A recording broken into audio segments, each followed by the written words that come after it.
Hey guys, so we're going to jump straight into how I melt this transparent lace wig unit. If you want more details on the difference between a transparent and HD lace wig or lace period, just let me know in the comments and I'll make a video about it.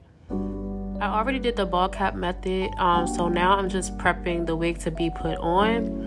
I went in and put her color foundation on the lace, and now I'm just going in with the hot comb to press the hair back so I can create a neat canvas for when I go in to do the adhesive. Once it's all combed back, you want to position the wig on the hair exactly where you want to place it. So I'm going to have my client hold either side once I get it into position. And I'm going to zoom in because I want y'all to see how I line it up. I don't, cut the hairline after or before, not after. I meant before installing the wig, because I try my best to line the hairline up right where the client's hairline is, unless they have, a tricky hairline. So I'm going to freeze it, but I want y'all to pay attention to how I have the hairline slightly in front of the ball cap. Not too far up, not too far back, just right in front of it, because you're going to put half the glue on the cap and half of it in front of the cap. That will make more sense later. So right here, I'm going to cut off the extra lace around the client's ear just to make laying the lace easier when it's time to put the glue on. And this also just makes sure that the wig is not laying on the client's ear uncomfortably. So I'll ask them, is it okay? Do it feel weird? And then I'll go to the other side and do the same thing.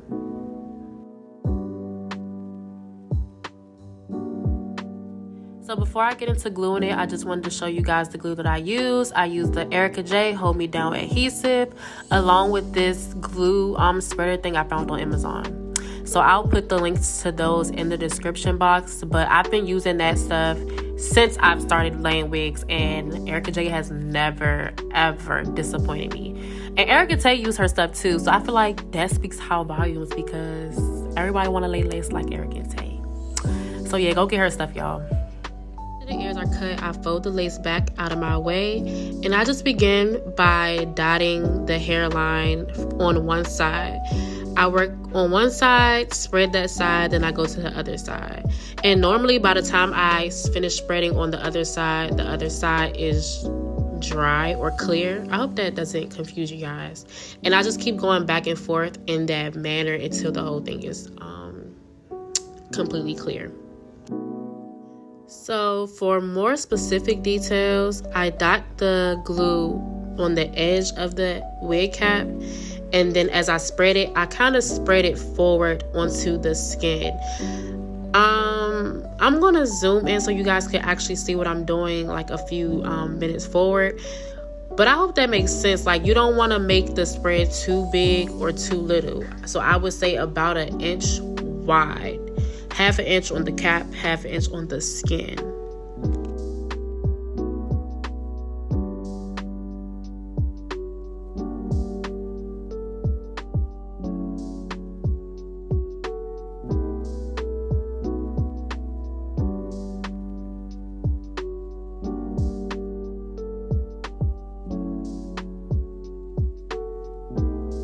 Okay, so after the first coat turned clear, I'm going back in and I zoomed in so you guys can see more clearly what I'm doing.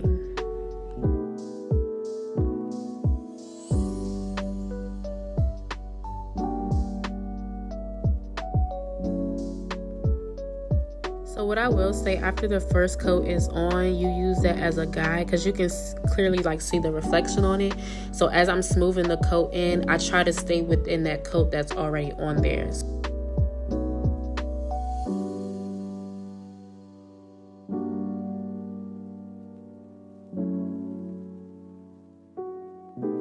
Coat is turning clear and drying up. I'm just going to show you guys how I clean off my tube, because if you don't clean it off, it'll get sticky and it'll be hard to open the top.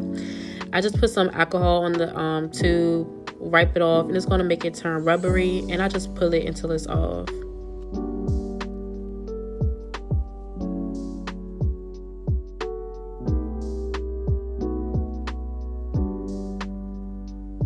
So now that the coats are clear, it's time to melt that baby in. Now you're going to see a little bit of white dots, but I promise you, like, it's still a way to finesse that. So don't even overthink. You don't want it to get too dry, because then it's just not going to do the job.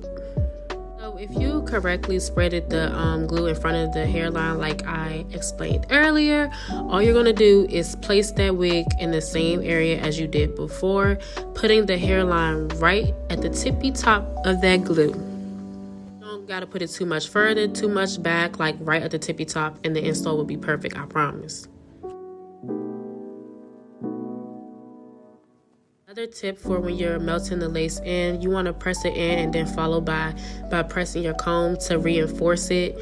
Don't use your fingers, because once you put your fingers in it, it can turn white and tacky and it's not going to look good. And it's really no way to really prevent that from unturning white once you get it there. So now I'm going to apply my lace melt belt, and this is actually going to help the lace melt further into the scalp. This part is very essential. I do this and let it sit as I'm styling the hair, just so you know it can actually dry up and mold in place.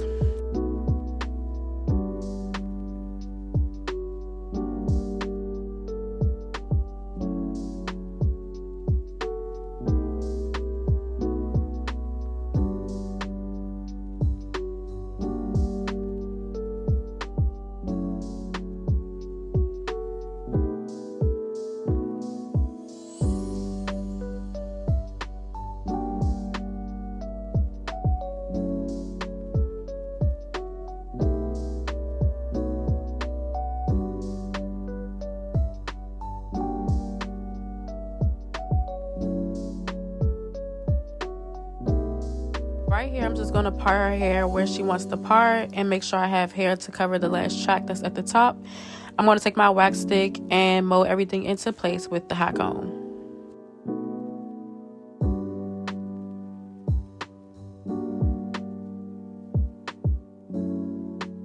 Now that the hair is parted in place, I'm going to take the blow dryer and just blow it across the front of the lace just for extra security. I want to make sure everything is snug and tugged before I take this lace melt belt off. So yeah, it's already pretty much giving, and I'm not even done yet. And this is what it should give after you take the lace melt belt off. So as I'm about to prep to cut, I always cut a slit in the center and then take my razor and cut from either side first.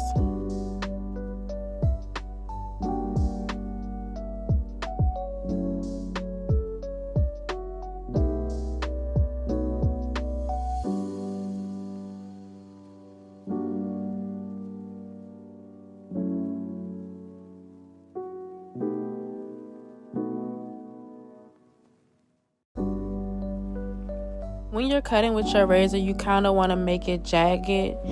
And a tip that I use to make sure that you're not cutting too much or too less, use the reflection of the light bouncing off the skin, because it's going to make the adhesive look shiny. So wherever it's shiny at, that's where the adhesive is. So you want to cut just a teeny bit in front of that, because we're later going to go in with some Got to Be glue spray and just spray it over, and it's going to give it an extra melt. I always leave a tiny bit just so you know no adhesive is exposed, and that's just going to make the hairline sticky. Like, we don't want that.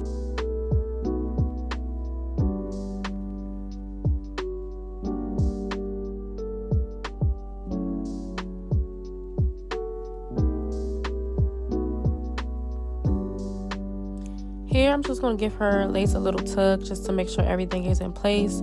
And this is proof right here that Ericka J's glue is really that glue.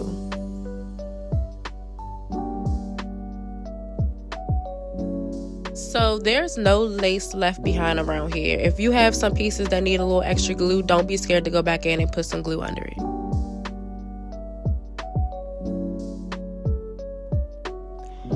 Okay, y'all, so I didn't realize how much it takes out of you to talk over these videos, and this video is kind of like lengthy. But we're gonna push through. Like, okay, let's jump right into it. I'm doing the baby hairs. I section them out and hot comb them forward to help with laying them. And as I cut them, I'm going to cut them diagonally, like having the scissors going upward, so that when it's time to mold them, it's going to give that perfect curve. We don't like long baby hairs, and we don't like them too short either.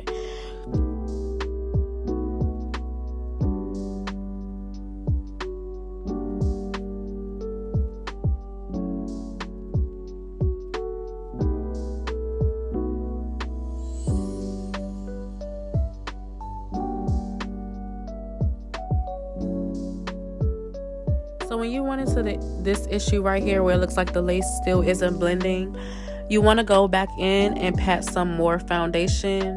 Some people make mousses for these, but you know, mousses don't come in too many colors. So I prefer to use the foundations because I can mix them and blend them to get the perfect color. And then I'm going to do the baby hairs after, and then spray some Got to Be glue spray over the hairline. And it's going to give that further melt. You're going to see that once I do it. This is something that you really want to do, especially with transparent units, because transparent lace is more detectable than HD lace. So especially with people that are darker, you want to further melt it as much as you can so it doesn't look wiggy.